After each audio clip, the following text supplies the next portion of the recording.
Hi, everybody. So Hi. welcome to the Hello. third of our New Testament women. I thought we'd start today with the collect for Saints Mary and Martha of Bethany, and they are commemorated on July 29th. So just make a note in your calendar for when July 29th comes up. O God, Heavenly Father, your Son, Jesus Christ, enjoyed rest and refreshment in the home of Mary and Martha of Bethany. Give us the will to love you, open our hearts to hear you, and strengthen our hands to serve you in others for his sake, who lives and reigns with you and the Holy Spirit, one God, now and forever. Amen. Amen. So before we launch into today's discussion, I wanted to just go back a moment to last week. And Mother Lyles, you mentioned that you still know of people who collect third-class tertiary relics today. And I was just wondering if you have a story or two, something that you could elaborate on that about. Have you Yes. seen people? Well, I've seen it a number of times. The one that I think that I recall most vividly was when I was in Lucca, Italy, for the Feast of the Holy Cross. That's a big feast day in Lucca because they have a Romanesque corpus there that's called Il Volto Santo, which is considered a miraculous piece of sculpture that came to Italy miraculously.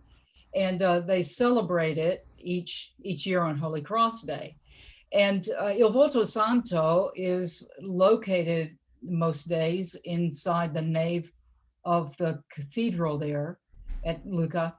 And he has his own little kind of a house on this over on the side of the main nave, and the doors to that, then it's a grill. The walls of the house are a grill, and the corpus is installed over an altar. And then once a year they open the doors to that enclosure, and there are two guards in Renaissance dress on either side of the altar guarding Il Volto Santo, and people can they stand in long lines and they file through that enclosure, and many of them, as they file through the enclosure, will stop and take out cloths from their bag and wrap and wipe the top of the altar with those cloths, and those cloths they're taking back to friends in the Philippines or wherever they're from.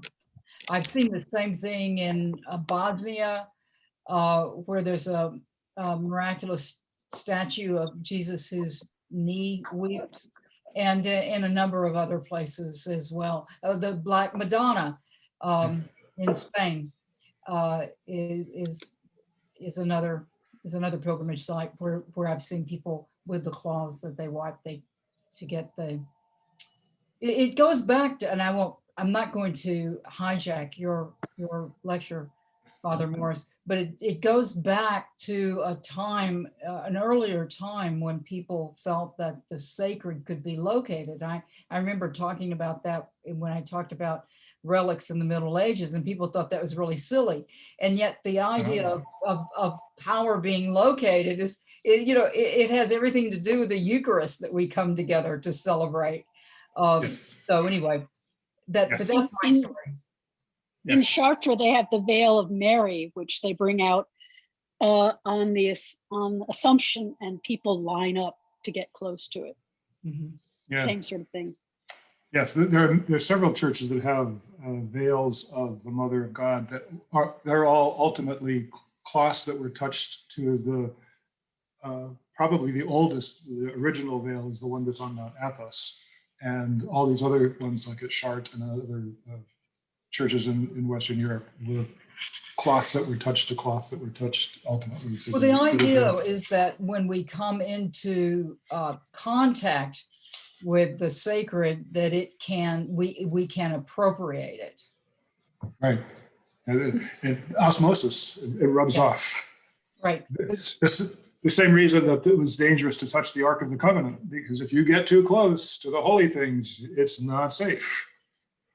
It was the mother of Constantine the Great who located the holy, the tomb and the Mount of Yes. Calvary and stuff. Isn't that right? Yes, she did. She made a tour and with like some sort of religious divining rod, found where all these. Well, actually, I have a 45-minute spiel I can give you about that, but actually, it wasn't as much. It wasn't as much work as you would think, because the Christians in those places knew memory had been preserved. They knew exactly where to point her when she came looking for those places, and there were very specific Roman landmarks on top of all of them.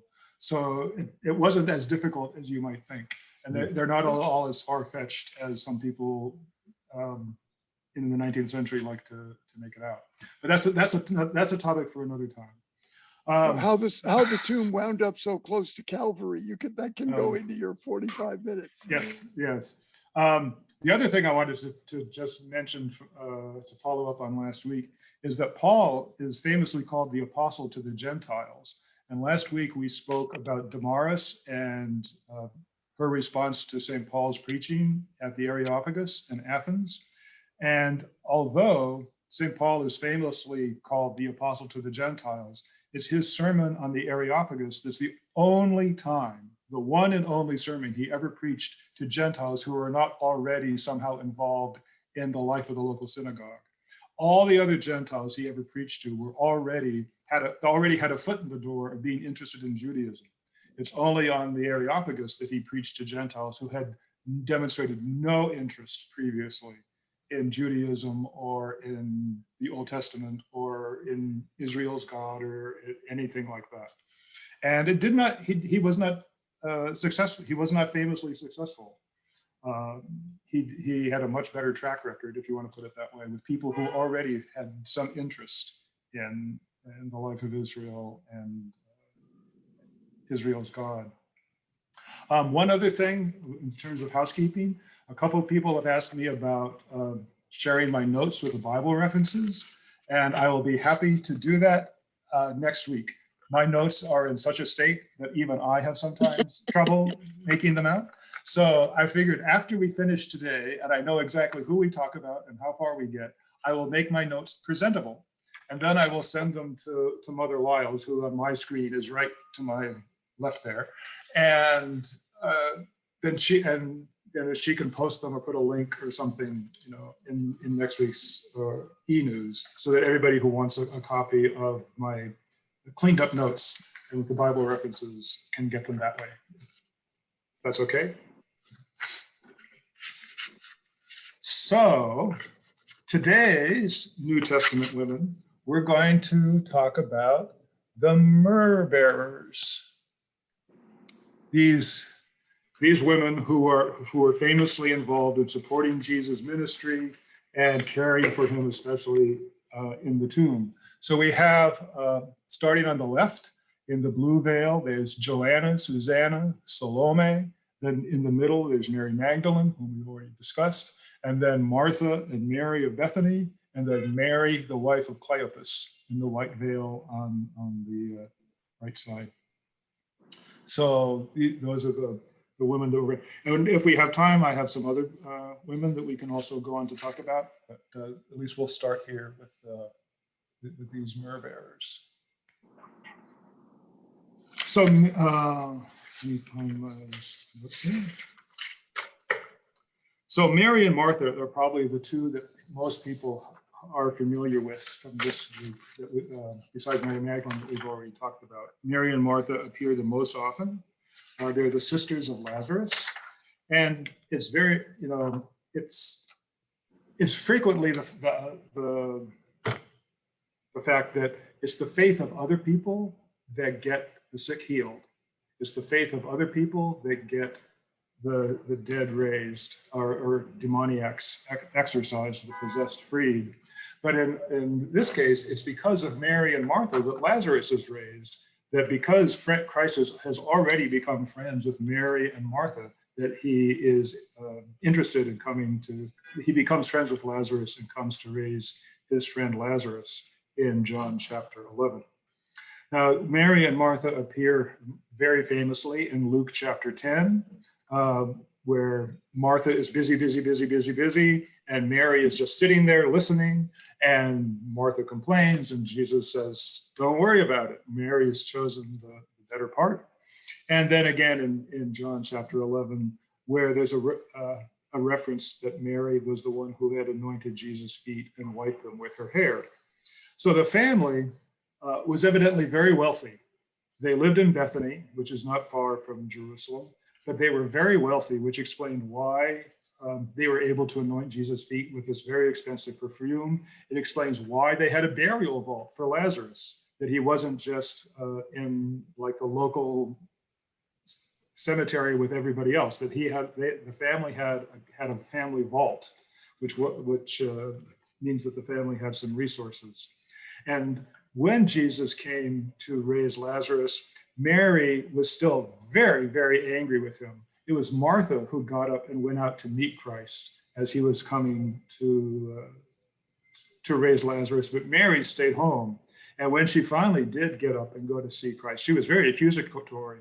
If you had been here, my brother would not have died. She's not just saying, oh, by the way, just as a comment, as an observation and time-wise, oh, if you had just gotten here a little bit earlier. She's angry. She's upset. If you had been here, this would not have happened.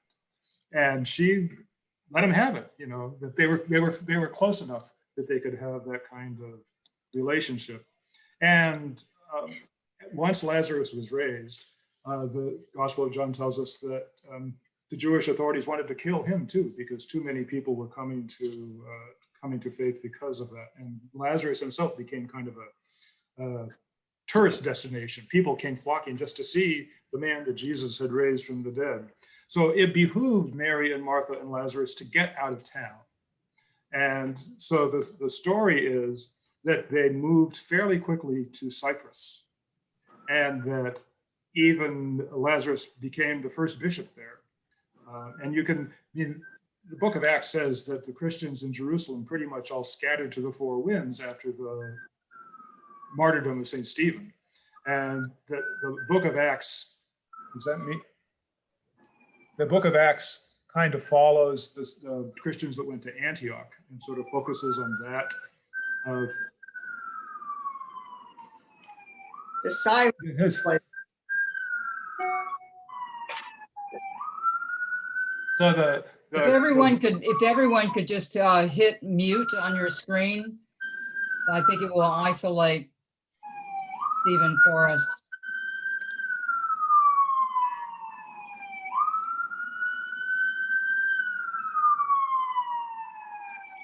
is it me?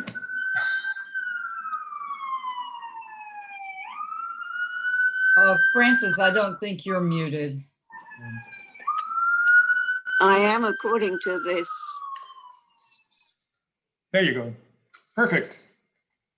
So if anybody has any questions or comments, raise your hand or wave or unmute yourself.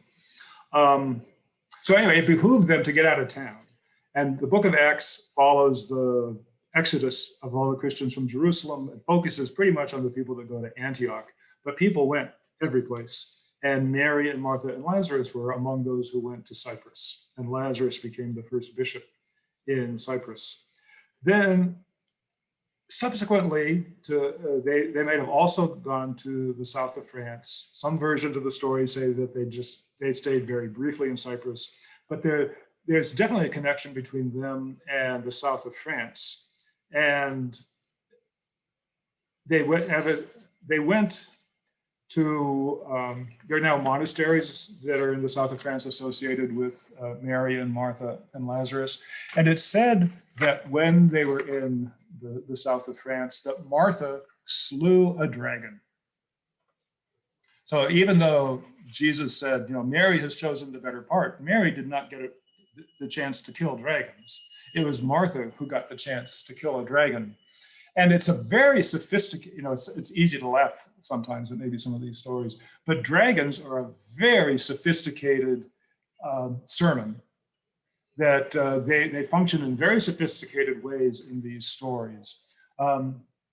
There's a theory that the origin of the image of the dragon is rooted in the three primary, I can't think of the word now. Anyway, the three main creatures that would attack early humans. That humans would be food for eagles, birds, raptors for Jurassic Park fans, serpents, and lions. And if you put those three things together, you get what looks like the description of a dragon. And in the earliest stories about dragons, they don't breathe fire. They breathe a stench that is poison. And that becomes allegorized to be like fire, which then turns into a fire-breathing dragon. But if you get close enough to a lion who's about to eat you, who hasn't brushed his teeth, who has been eating raw meat, for umpteen years, the stench is overwhelming. And you can see how the appearance of the snakes and then the wings of the birds, you can see how these things all come together as a very ancient memory to avoid that creature, to avoid those creatures. Do not get close to those, and those become the dragon that you want to stay away from. Father, Yes? the chimera in the myth about Pegasus, the chimera is one of these sort of combined creatures because it's sort of like a goat and a lion and something else, and has wings and. Right. Yes, it's a combination of things that you don't want to get. Goats we are hard to consider as dangerous, but I was also going to say, sometimes animals become rabid, and the word that's sometimes translated dragon in the Old Testament, behemoth, also means monster, and it's also, we think, based on descriptions and artwork from the ancient period. A behemoth was also a hippopotamus. And so if you are in a part of North Africa and you've got a rabid hippopotamus in the neighborhood, that is a dangerous, dangerous creature. And some of the stories about St. George slaying the dragon, the dragon was attacking the town to eat the young girls. And you can easily imagine either a rabid hippopotamus or a man-eating alligator, which are not that infrequent in that part of the world, easily being the source of those stories about the dragon attacking the town that George has to free. So in this case, Martha is attacked by a dragon, by evil, by death, by all the powers that assail the gospel. The locals that object to the preaching of this new religion, of the passions within herself, her own temptations and her own struggles with evil. And so Martha is able to overcome the dragon as an iconographic story to say the gospel overcomes death and gives us the tools to overcome evil. And there's I said there are a lot of monasteries in the south of France associated with Mary and Martha, and those monasteries have a very copy of the monastic practice of the Egyptian desert, which is slightly different from the monasteries that come out of northern Italy a little bit later. So that there's definitely there's a connection between the early Christians in the wilderness of Egypt that flee west, stopping in Cyprus and eventually ending in southern France.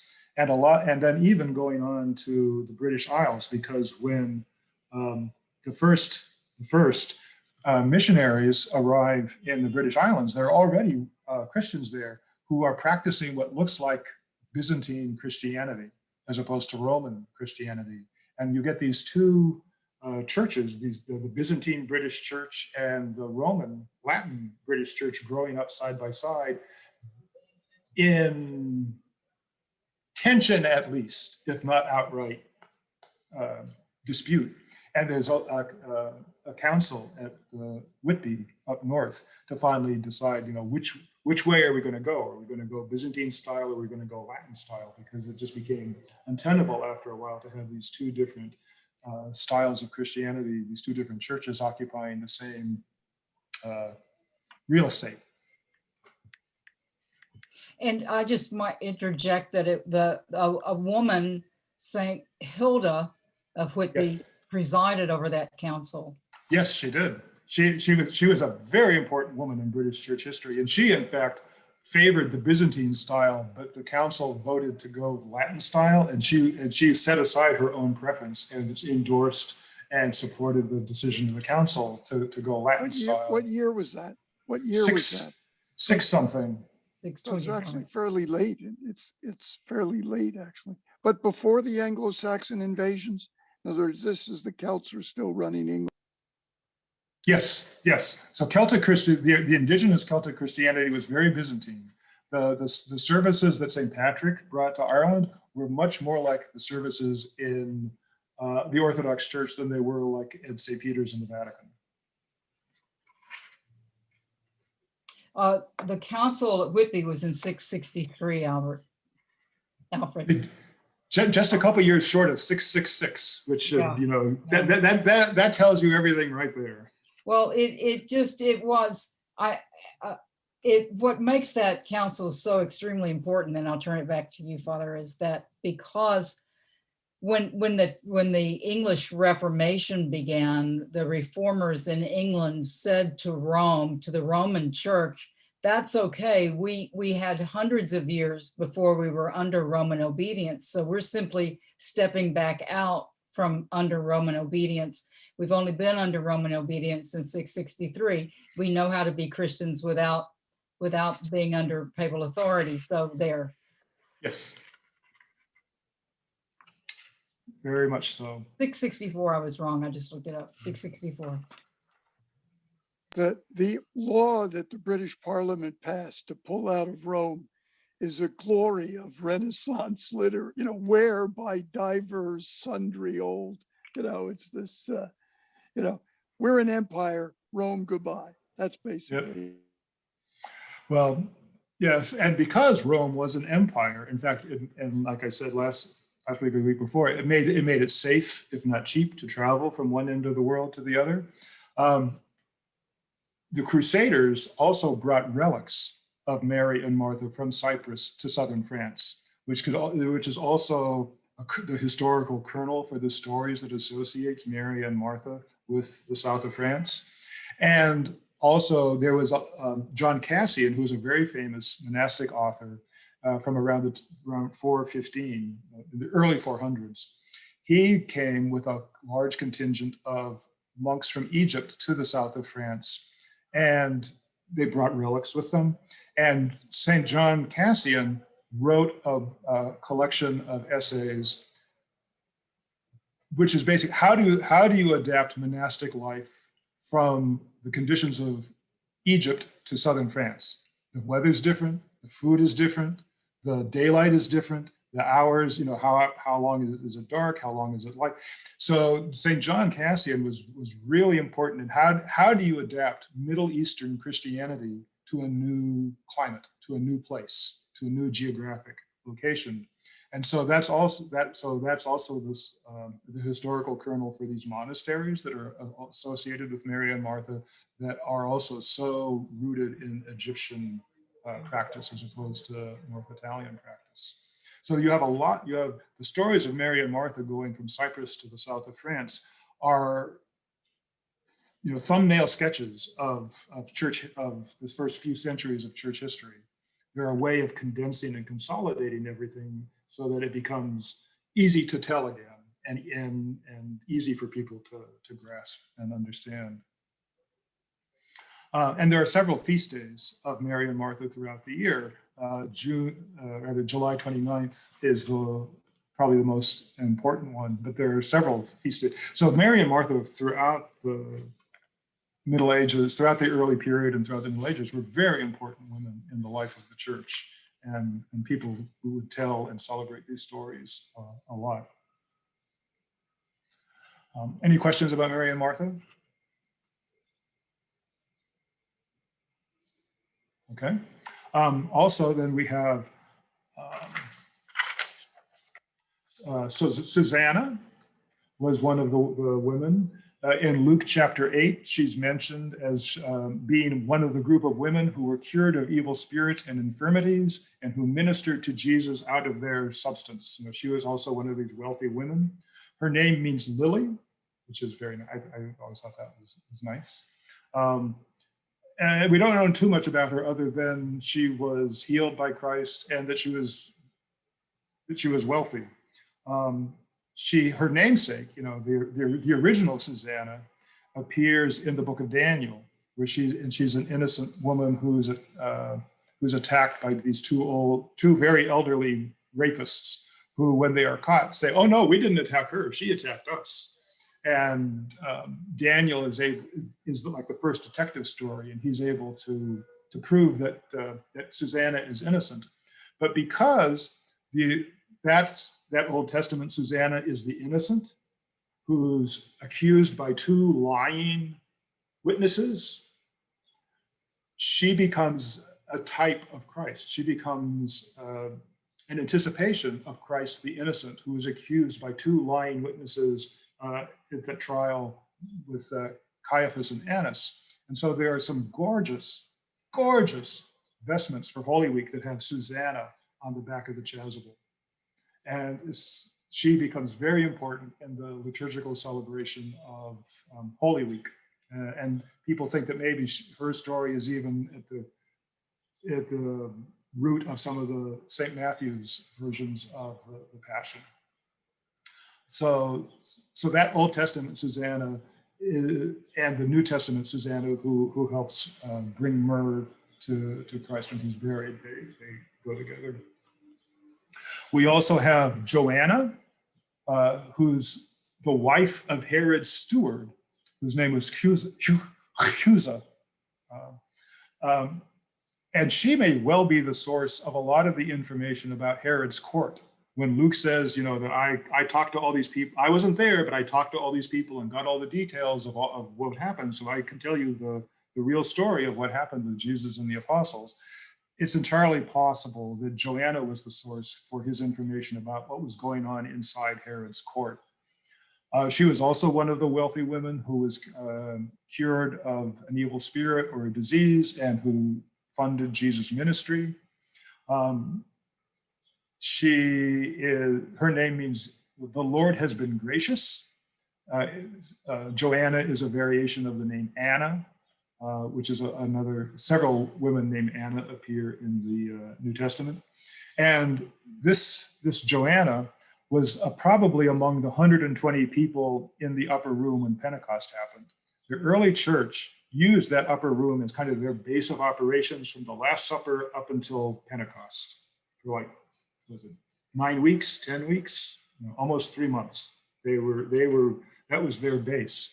And so the Last Supper was probably a very large group of people. I think we talked about this before. It wasn't just Jesus and the 12. It was easily could have been the 120 people that were also there for Pentecost. But then the church kept meeting in that upper room. That's where Jesus met Thomas after the week after the resurrection. And Joanna was probably there when Matthias was elected apostle, to replace Judas Iscariot, and she was almost certainly there for Pentecost. So she would have been a good person for St. Luke to interview to know what was going on. Salome is also another popular name. Most people know Salome as the dancing girl who got John the Baptist's head on a platter for her mother. But this is another Salome. She was probably a younger cousin of the Virgin Mary. So she was an aunt of Jesus. In the early stories about how the families all relate to each other, they're very large, extended families with clan networks. So Salome was part of the clan of the Virgin Mary. She was probably the wife of Zebedee. When when the New Testament talks about Zebedee's sons, and Zebedee's wife came to insist that her son get a prime spot, it's because she was Jesus' aunt, that she felt that she could do this, that she had the family relationship, that she could come and make demands. I want my sons to have the prime spot when you come, when you establish your kingdom. She also appears in the stories about Jesus' birth. It's the apocryphal book called the Proto-Evangelion, or the Gospel of St. James, that collects all the stories about Jesus' birth in one place. And in those stories, just as Thomas needed to reach out and touch Jesus' hand to be convinced, or touch Jesus' wounds to be convinced of the resurrection, in the stories of Jesus' birth, one of the midwives did not believe that Mary was really a virgin. And as she reached out to very rudely examine the mother of God, her hand withered. And it was only when she went to wash the baby, to wash Jesus, that her hand was restored. So she becomes like the St. Thomas version. The Christmas version of the St. Thomas story is Salome. Of course, there's as I said, there's the very famous dancing girl in front. There's also a very important woman, a queen, Salome, in 67 BC. She was the last independent ruler of Judea. When she was the last independent ruler before Rome established their claim on the territory. And she was the one who set up the Sanhedrin as a council of advisors to help run the area, and included prominent Pharisees as part of that. So the whole system of Jewish authorities that are so out to get Jesus that we see in the gospel were actually put in place by this Queen Salome, who was ousted by the Romans when they came to seize control in 67 BC. So the name Salome appears several times in various places. And there's a subsidiary character that's very interesting associated with her. Her nickname is maybe not politically correct these days, but her nickname is Black Sarah.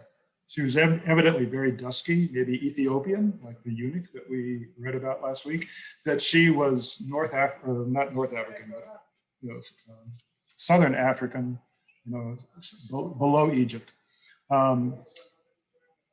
Very dark-skinned. She was a handmaid of Salome, the aunt of Jesus, the wife of Zebedee. And she is said to have, and Black Sarah is said to be the mother of gypsies. And she evidently went with Lazarus and Mary and Martha to Cyprus and then to southern France. So there was this whole collection of women that were involved in that flight that spread Christianity to the Western Mediterranean.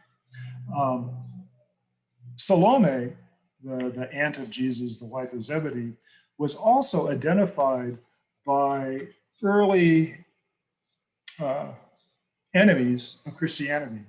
In the 2nd century, Origen has a big debate with this guy named Celsus. And Celsus wrote a book that we don't have in its entirety, we just have pieces of it.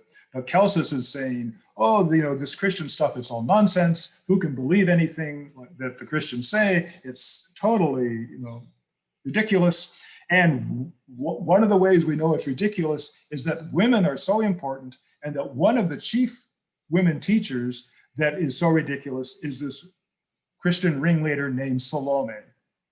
So she's still remembered in 2nd century Egypt as being one of the really important people in the early church that's easy for Celsus to attack and to denigrate and say, how can the Christians are no good because they have people like this Salome as their leaders.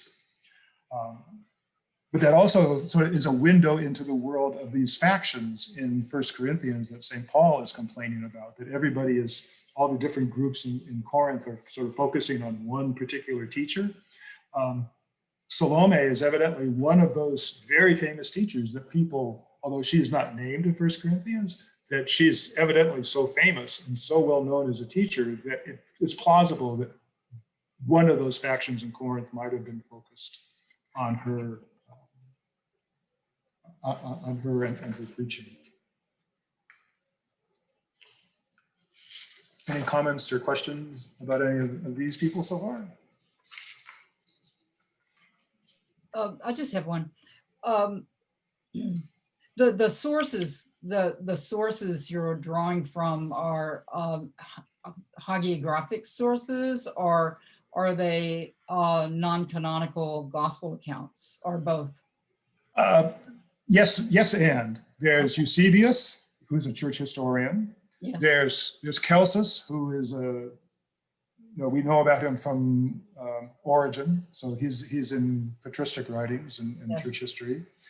Some of them are collections of early collections of sermons, like Melito of Sardis. There's some early sermons that are preserved that may mention some of these people. Some of them are hagiographies, and some of them are even later collections, like the Golden Legend is a collection of medieval sermons, but that you can tell that you can tease out the historical kernel. There's a lot of stuff in the Golden Legend that there's a lot of dragons in the Golden Legend that we could say, that takes dragons, at that point they become fairy tales and they're exaggerated and they're good storytelling. But you can tease out some, the historical kernel of what would have given rise to the story that eventually became the version that appears in the Golden Legend. Okay, thank you. On the Mary and Martha, that was new to me, but there is this long story that the Magdalene and Mary, Jesus' mother, also went to the Riviera, right? Yes. What accounts for then, do you suppose, that's so often a destination? Was there something special going on there in the south of France in those years? It's a coast. It's easy to get to. And the stories about Mary Magdalene getting to the south of France are probably based on the Crusaders and other knights, soldiers, fighters, pilgrims, bringing back relics from the Middle East to the south of France. And it was easier to the southern coast of France than it was to go overland to the more northern parts of France. So the first place that any of these early Christian refugees would have arrived is in the south. Stephen, to that point, how did Martha and Mary, for example, get to Cyprus and then get to the south of France? How did one get around the Mediterranean then? Did you go down to the docks and see if somebody was headed your way, or how did it work? I mean, there was a huge shipping network across the Mediterranean. We even see it in the Acts of the Apostles. St. Paul buys a ticket on a boat to get around, and they try to get from one place to another before winter starts, because once the winter storms start in the Mediterranean, you really have to stay put. You're stuck, because the Mediterranean is kind of a small area, but the storms can be really vicious, and so you don't want to be out on the water in the middle of the winter. And St. Paul, famously had that crash. He landed on Malta and was attacked by a snake. Dragon story, Colonel.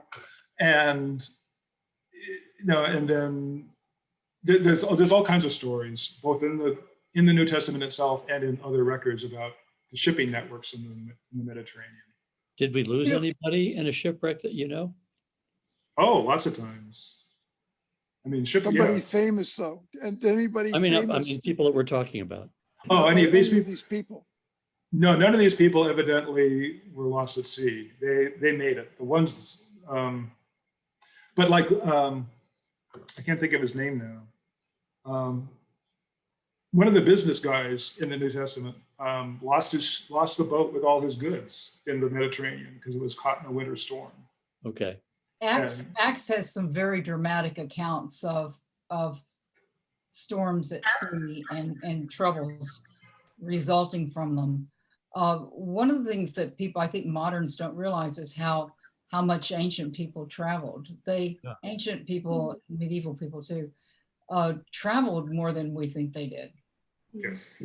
Paul's a very good example of that. If you look at his travels and how far he went, it's really quite extraordinary. Yeah. So that he could even, whether he got to Spain or not, we're not sure, but that he could even say, I hope to get to Spain. Precisely. And it was so much easier to do it on a boat than Yeah. to, Although those Walk. boats, I mean, when I was doing my research for my Crusader book, we probably wouldn't enjoy those boats. They didn't have much in the way of below decks accommodations. You know, you were out in the wind and the weather. They steered them with an oar, not a wheel and a rudder. I mean, it was really, and it had been that way for centuries.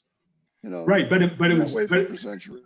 but I would rather fly. I would rather be stuck in a Spirit airline cramped seat for 2 hours getting to California than to take a wagon train. You know? Yes, well, I was going to say the boats with all their inconveniences were to be preferred to the Roman roads, which I've had the pleasure of walking on quite a few of them, but I would not want to be in a wagon and be on one. Bump, bump, bump, bump, bump, bump. Yeah. So I have a question about Mary and Martha. Did they ever come back? Do we know if they ever went back? No, most of the Christians, once they fled Jerusalem and ended up in Antioch or Cyprus or wherever they went, they did not go back, because once when they left, they fled Jerusalem around between 40 and 60 AD, and the Romans came and demolished the temple in 70. And then the Romans came and demolished the city altogether in 133. So there was really not a lot. There was nothing to draw them back. Once they escaped with their lives, they were not going to go back to a place that was so dangerous, and the whole system was just collapsing around them. Were they safe in France then? At least in terms of Yeah. Mary and Martha. I mean, Martha had, you always have people who oppose the preaching of the gospel, but they were safer than they would have been in the Middle East. Yeah. You're still in the Roman Empire here. You're still at this time, you're under the aegis of Rome when it's Yes. Transalpine Gaul. You're in Yes. the old Roman province. Right. And as long as you were considered a kind of Jew, you were safe. But as soon as the local Jewish authorities said, these people are not us, the Romans would come down like a ton of bricks. And so even, if you're in the south of France, you're in Roman territory. And at whatever point the local Jewish authorities, and they had a great communication system. I mean, Saul, before he became Paul, is evidence of that. The Jewish authorities had great communication systems to know where these troublemakers were and where they were coming from and where they were headed. And once the Jewish authorities in southern France knew Mary and Martha and their entourage were there, they would have very quickly pointed out to the Roman authorities, these people are not us. And the Romans would have come down on them heavy. So you mentioned monasteries. Is that when they would have been in the same jeopardy, or were the monasteries later? No, the monasteries were, they weren't large institutions. They were small collections of people living ascetic lives, kind of out of the mainstream, out in the wilderness, out in the woods, or away from the cities. And so that would have been a little safer because they were further away from. But there were these kind of ascetic collections of people from very, very early in the life of the church.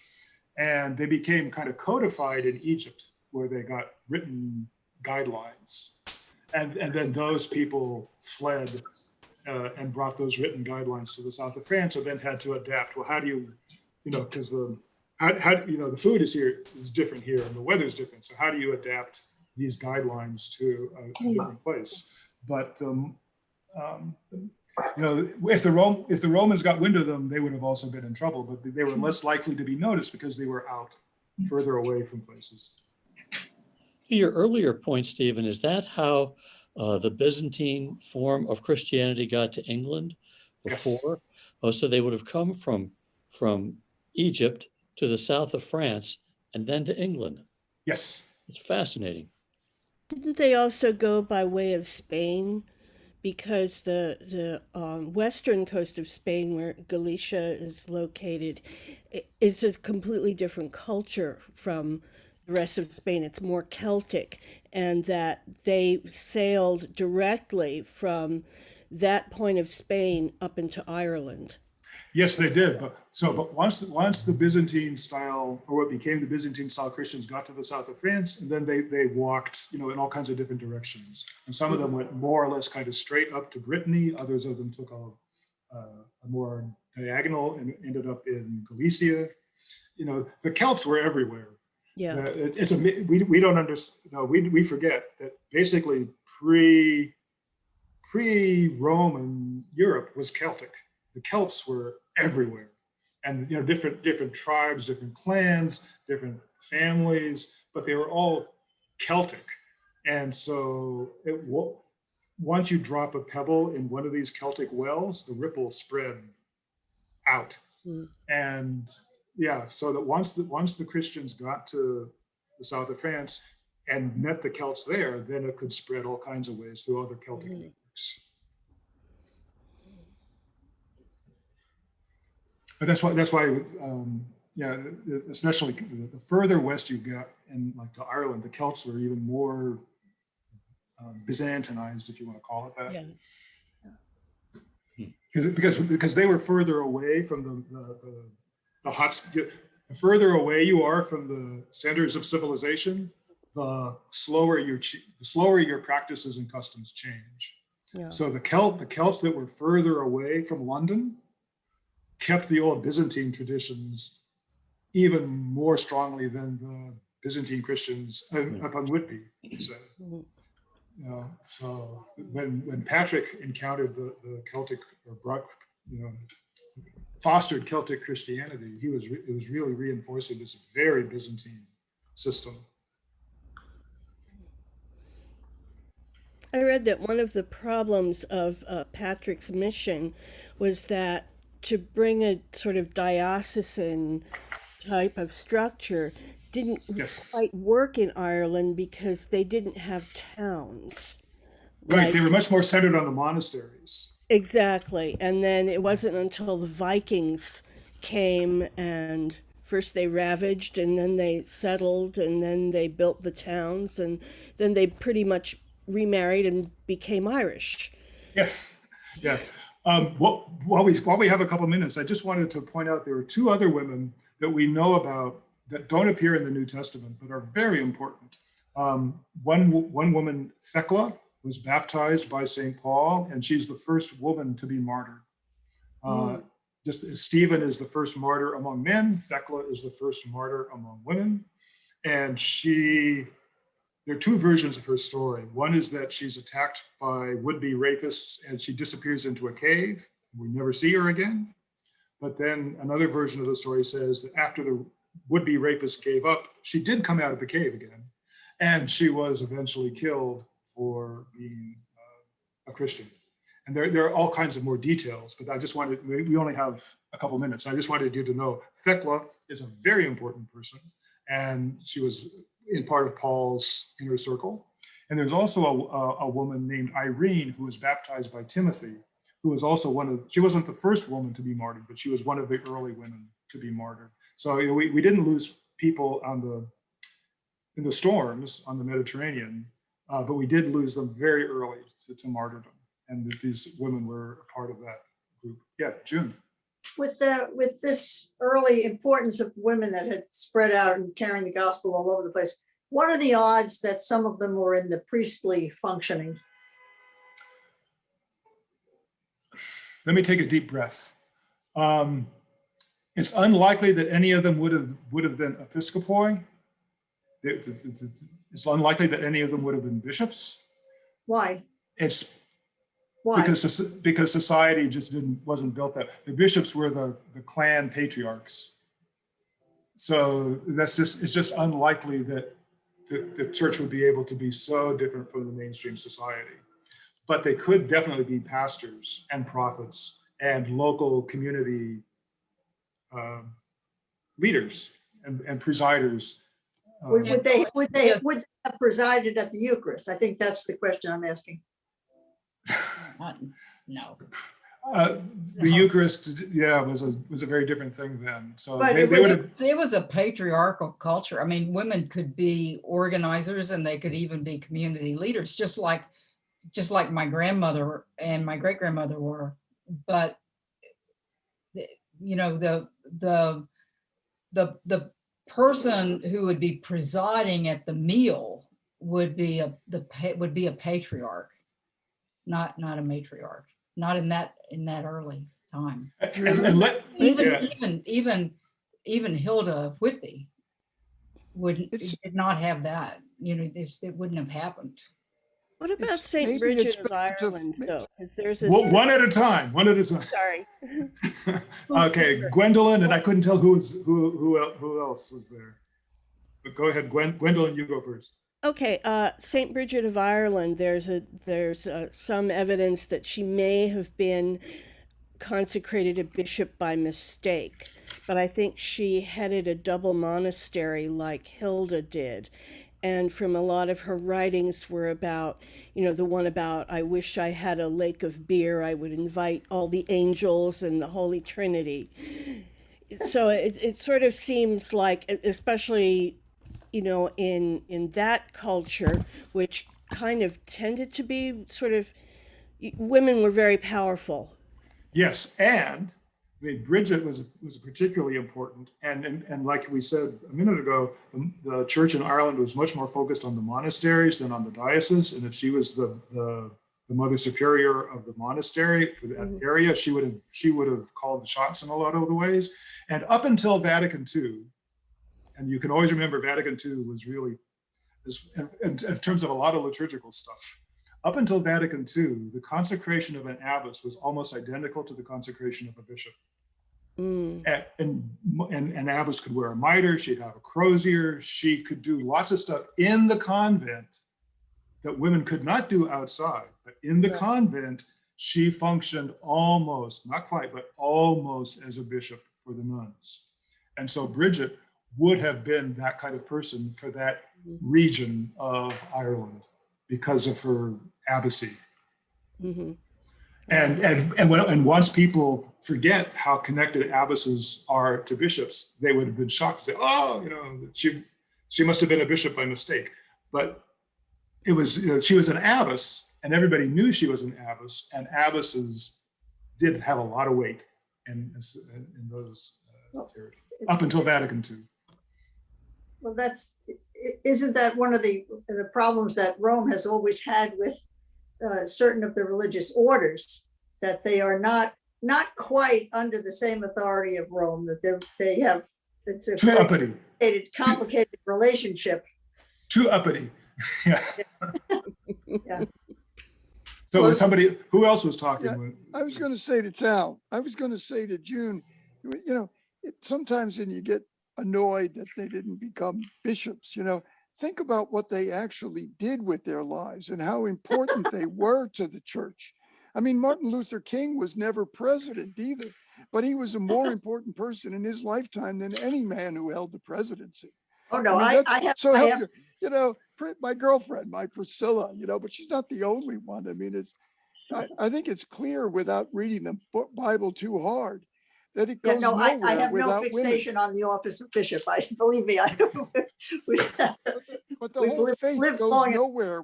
Now, my point really is the whole faith goes nowhere if these women that we've been talking about weren't around, active and doing things.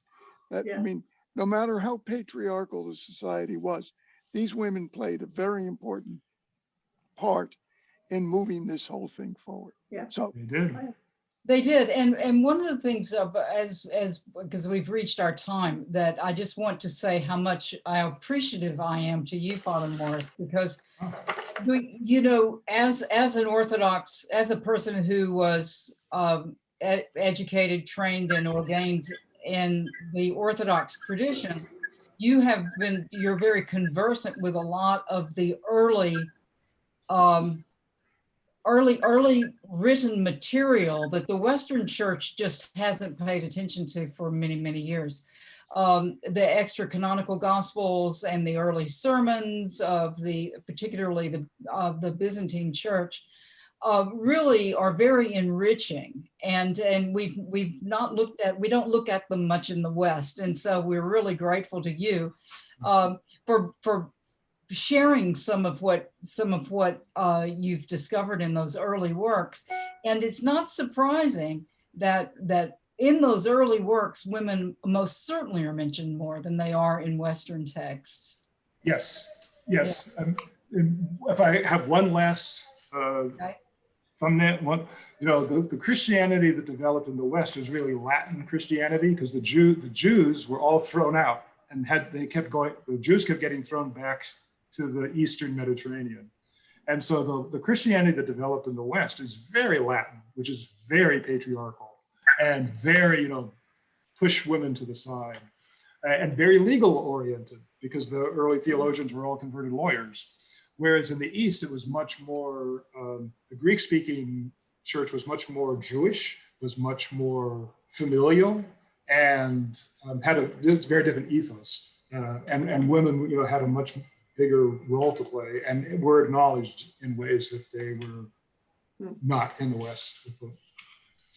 Well, thank you very much for offering this three-part series. It's been very, very interesting. Next week we'll begin. We'll get a little whiplash when we go to 17th century Western Europe, and we'll be looking at the church, the mind of the church as expressed in Italian sculpture, Dutch painting week 2, and Anglican architecture in week 3. So I invite all of you to keep coming back Thursday for the next 3 Thursdays at 5.